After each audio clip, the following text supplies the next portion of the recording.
Yo, we saying people, Man United versus Arsenal preview. This is a big game. El Clasico, as a lot of people say. Big game for both teams. It's big game for Arsenal mainly, I feel like, because obviously they're really going to want to get to that Premier League trophy that they've been fiending for the past 3 years.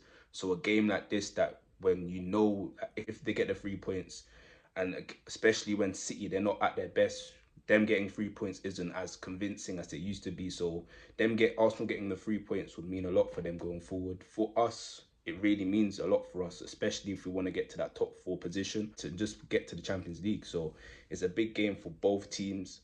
I feel like obviously in terms of Arsenal, their league form the past couple of weeks haven't been amazing. Obviously they dropped points against Forest, they dropped points against Liverpool, teams that they argued that they definitely should be beating.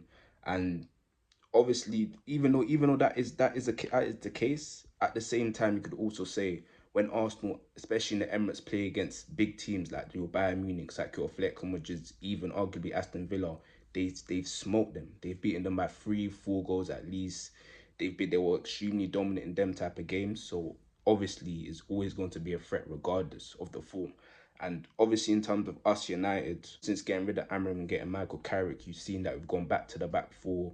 We're back to just being very simplified in terms of formation and just defensively minded and attacking, like just very simplified when it comes to our formation. We know we're going to be compact defensively and going forward, they're going to provide outlets through our attack, obviously.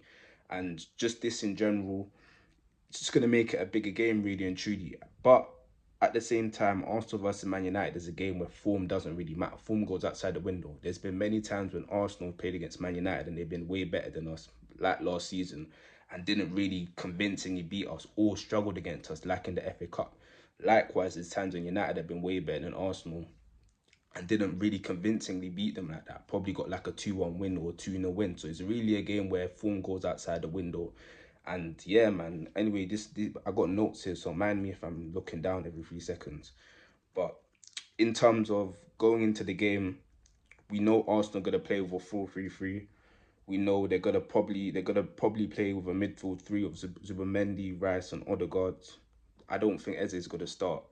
And obviously with Zubimendi and Odegaard, we know like in terms of when they're on the ball, they're going to be very attacking minded and just they're not even attacking minded. They're just going to be creating a lot of chances for their attack with their passes. We know that they're very good on the balls of Zubimendi and Odegaard, and we know Rice is very good defensively. So that midfield three is a very strong midfield three. And defensively, obviously, we know they're gonna have Saliba, Gabriel, Timber, and we know they're probably gonna play Ben White in right back because Nketiah is injured, and we know Ben White in right back's gonna be peak. It's gonna be difficult for us because we know Ben White. He one good thing about Ben White, he proper gets the ball into the box. Like you know, he's just gonna be running or he's gonna be running on the flank with the ball, getting the ball into the box, providing opportunities for their attack, and especially if they're playing like your Jesus. I doubt they're gonna play Jokeres because he's been poor recently. But obviously, when you're playing like your Jesus, your Martinelli, these guys, they love chances like that because it's just easy chances for them to finish. So that's gonna be dangerous. Obviously, I don't know if they're gonna start Trossard or Martinelli. I feel like they're probably gonna start Trossard, but Trossard is very good on the ball. We know he's gonna slow things down. He's gonna provide opportunities into the box. We know, and if they're playing Martinelli, even though I'm not Martinelli's biggest fan, against probably Dallow's probably going to be playing a right back against a Dallo. He's probably gonna mark him. Like Martinelli's very fast. Like he might not be the best on the ball, but just his pace and his acceleration is terrifying, especially if we're on the attack and we're running back to defense and Martinelli just there, just speed running through us like you saw against Bayern Munich, the way he destroyed them through that. So defensively and so in terms of Arsenal's team in general, their team's going to be good. They're going to be set up well defensively, which is going to be a proper issue for us going forward. So obviously, in terms of that, it's going to be difficult. In terms of us, we know we're going to play a 4-2-3-1 attackingly, and defensively, we know we're going to be playing a 5-3-2.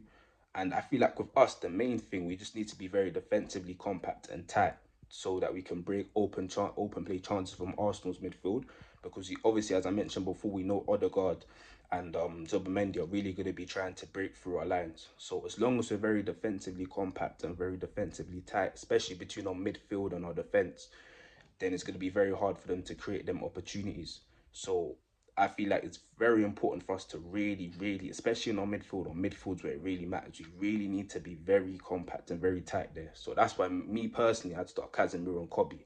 Yes, you could say we should start Casemiro and Ugarte, but Ugarte, I feel like he's not the best on the ball, and especially going forward, he's not really going to provide enough. Kobe, especially against City, you can see on the ball he was efficient, and especially going forward, he provided chances, he provided opportunities to the likes of Dorgu.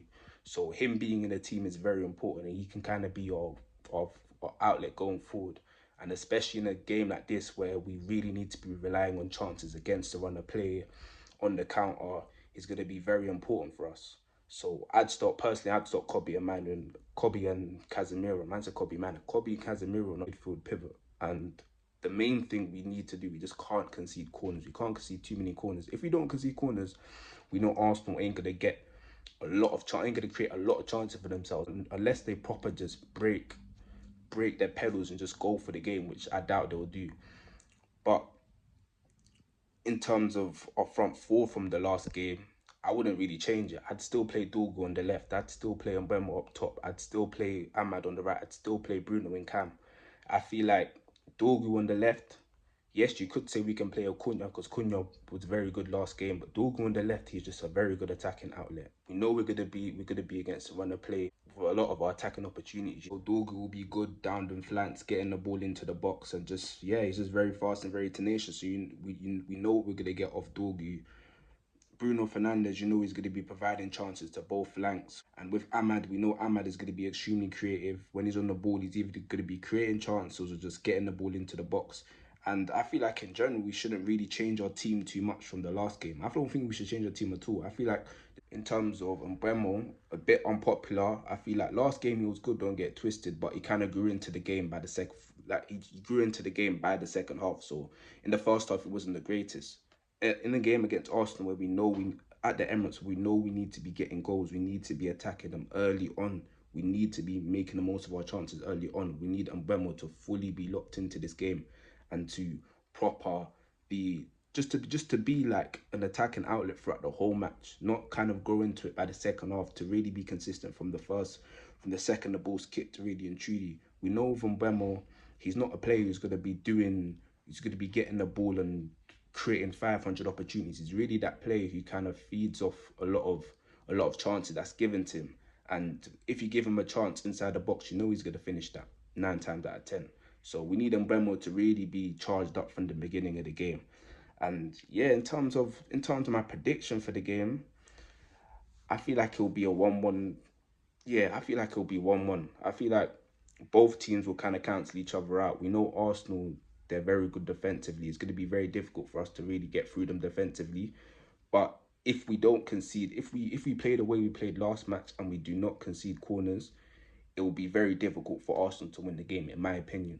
And I feel like because we'd be very compact, it'd be very tight defensively. It'll be very difficult for their midfield to really create chances and really create opportunities through open play. So I feel like it's very important for us. That's the real context. I feel like it's important for us to really like set up well defensively. I hope we get a win, man. A win at the Emirates will mean so much to smoke them Arsenal, man. But anyway, thank you a lot for watching, and yeah, man, take care.